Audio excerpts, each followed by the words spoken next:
Hello everyone, this is Monisha, Assistant Professor, Department of English. Today we are going to see about John Milton, John Dryden, and metaphysical poets.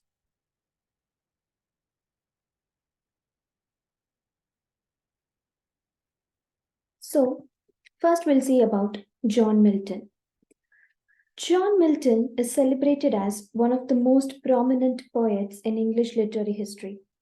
He was known for his deep appreciation of classical literature and humanist ideals. Milton was a devoted Puritan, strongly aligned with the Puritan religious and political movements of his time. He had a deep love for art, beauty, and the craft of poetry evident in his works. Unlike some Puritans, Milton did not share their disdain for dramatic literature and even wrote plays. He possessed immense creative talent evident in his poetry and prose. Milton was deeply involved in political conflicts and controversies of his era, which influenced his writings. Milton lost his eyesight entirely by the age of 45, but he continued to write some of his most famous works, including Paradise Lost.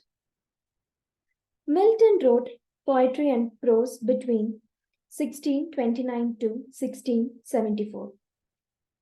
His literary period can be divided into three periods.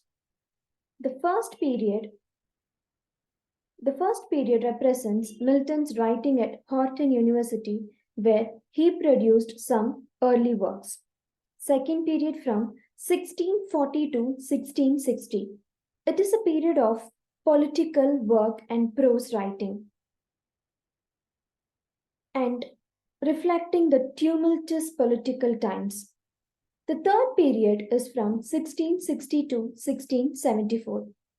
In the final period from 1660 to 1674, Milton produced some of his greatest poems. So, some of his notable works are Paradise Lost, Paradise Regained, El Algro, and Penis Rosso. Paradise Lost is one of the most renowned and recognized works in English literature, considered as one of his greatest achievements. Next, it's metaphysical poets. The term metaphysical is derived from the combination of meta, meaning beyond, and physic, referring to physical nature. The term metaphysical poets was created by Samuel Johnson, a poet and critic, to categorize a specific group of poets. Metaphysical poets are known for producing thought provoking, intensely religious, and witty poetry that sets them apart from other poetic styles. The work is distinct from conventional poetry due to its intellectual nature, unique imagery, and complex ideas. Metaphysical poets employ highly intellectualized language, unconventional imagery, and intricate concepts in their verses. Some of notable metaphysical poets include John Donne, Andrew Marvell, George Herbert, Richard Crashaw, Henry Vaughan, Abraham Cowley, John Cleveland, and Edward Benlows. So, characteristics. Metaphysical poetry incorporate scientific, medical, and legal terminology to convey complex ideas. This style of poetry often explores spiritual and religious themes, reflecting the poet's deep spiritual inclinations.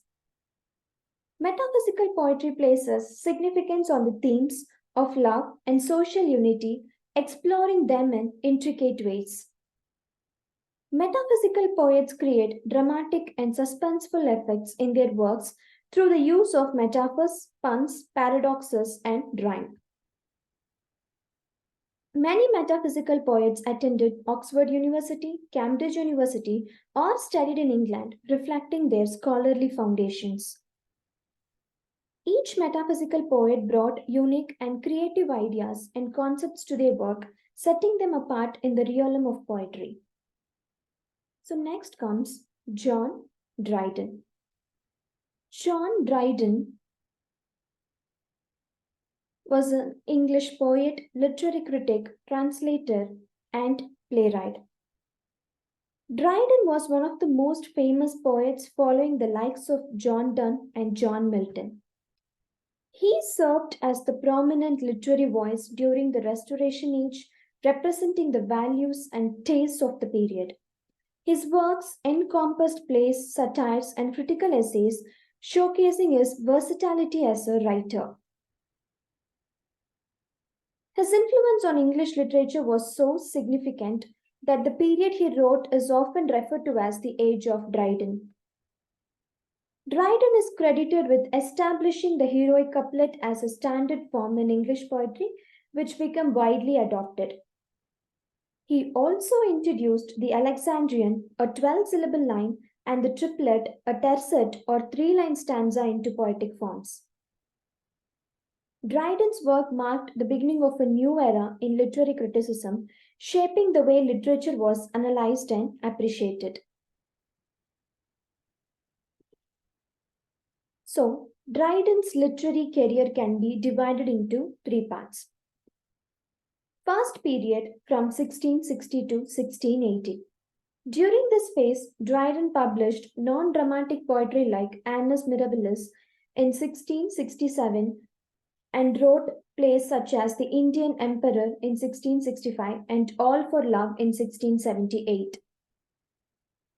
The second period is from 1681 to 1687. The second part of his literary career is characterized by his significant satires, including Absalom and Achitophel in 1681, The Medal and Macflon in 1682, Religio Laici in 1682, and The Hind and Panther in 1687. Third period is from 1688 to 1700.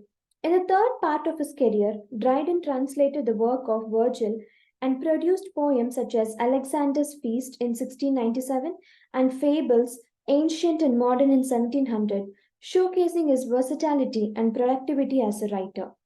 Thank you.